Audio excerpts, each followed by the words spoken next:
As a costume craftsperson for live entertainment, I often have to dye a gradient or ombre effect on costumes, such as this color transition down the length of a luxurious silk gown. In this video, I'll show you how I create this effect and how I use custom rigging in my dye facility to ergonomically support the dyer's stamina and well-being. Hi, I'm Rachel, and welcome to my channel, La Bricoleuse, where I share tips and techniques from almost 30 years working as a costume craftsperson. This large dye vat is where I typically do gradient dye effects. First, I fill the vat and allow it to heat up.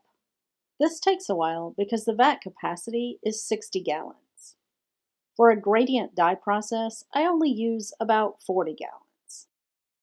I add the dye concentrate to the bath and stir it with a paddle. Next, I pre-wet the garment by soaking it in a bucket, or in this case, the smaller vat. Then I secure the costume to a hanger before I hook it to the pulley rig.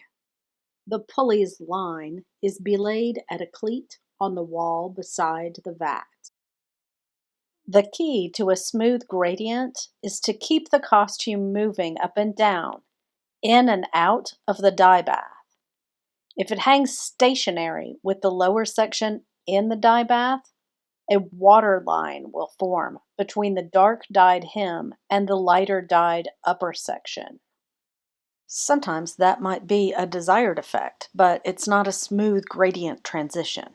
If you install a gradient dye pulley rig in your studio, make sure you anchor it to a ceiling joist or similar structural support.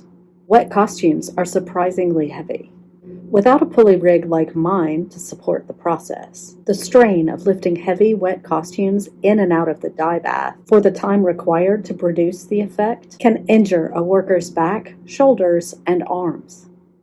Now let's take a look at the purple gradient dyed dress after washing and drying.